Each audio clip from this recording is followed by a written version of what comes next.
Um, it's obviously something that has you've been immersed in for a long time at a deep level.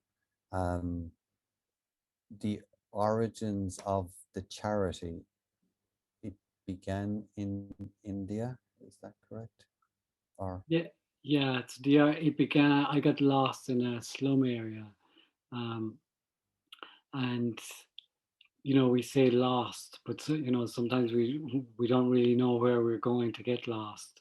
Um, and I came across a child, a being called Tiza, and she was literally. I remember her family had just been evicted from their little, nothing more than a hut made of tin, um, evicted because they couldn't pay the rent, and she was literally dying of malnutrition.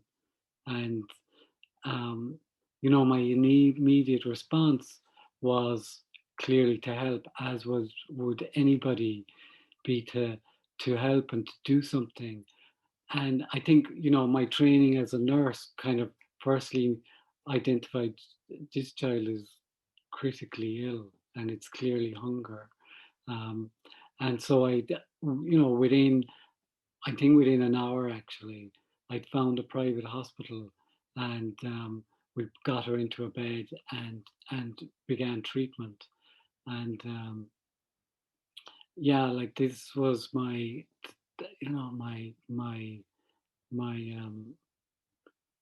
it began my journey. I think at that moment I'd been traveling for 4 or 5 years, backpacking around the world. And at that moment, I think my traveling finished. Even though I've done a lot of traveling since, but like the reason for traveling, it's like it had brought me to this place. It had brought me to the place where I had seen on television when I was 11 and was just so emotionally touched and shocked. And suddenly there was this being that needed that you know we transformed both of our lives. I think that's fair to say that we. so tell us a little bit about the transformation of Tiza's life, shall we, and then ours of yours in a few sentences. Yeah, I remember Tiza was when we got her into the hospital, and within a day or two, and she was starting to kind of come around, and we could start to feed her, because you can't just, when they're that malnourished, you can't just give them food. If you do, actually, they'll it's called dumping syndrome. So the whole body shuts down, and it's a grave risk to their life. But once we got her past the first stage and stabilized her, and I remember feeding her, and she was so weak, she couldn't even open her eyes, and even to open her mouth was such a huge amount of energy for her. And I think, like, she had no personality, and that's for me what defines severe hunger. Is there, you're just seeing a shell coming. There's just a shell there. There's nothing of who she is, her being. There's nothing. There's just a shell. And I think for me to see that shell returning, to see her gradually, her personality coming back. Every little being has their own little personality.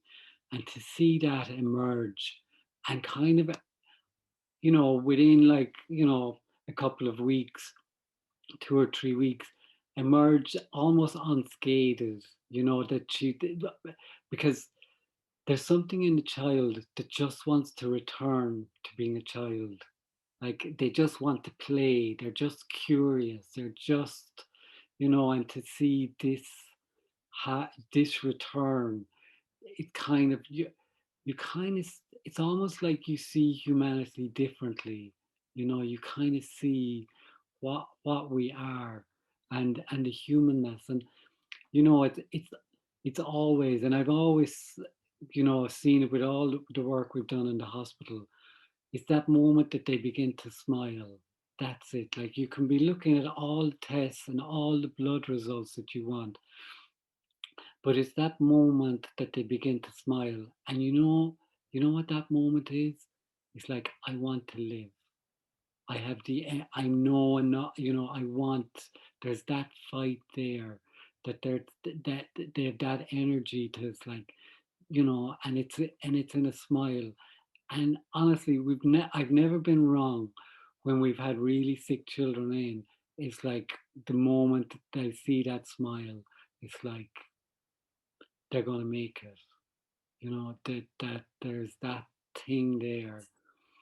And I think what's incredible is, and I think it's got to do with, it's survival of the fittest as well.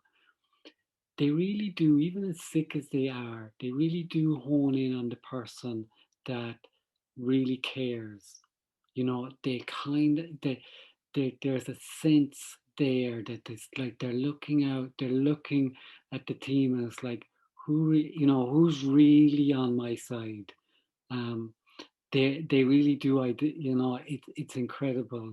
It's the instinctual nature to survive.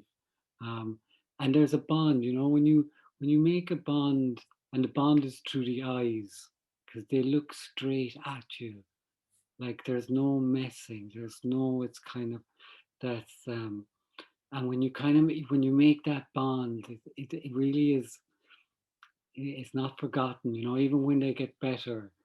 And there's that connection that you have, that I've been privileged to have, um, with human beings, and with children like this. And it is an absolute privilege to have this encounter, and to kind of know that what we're doing and what everyone is doing to support the project, and not just our project, I would say.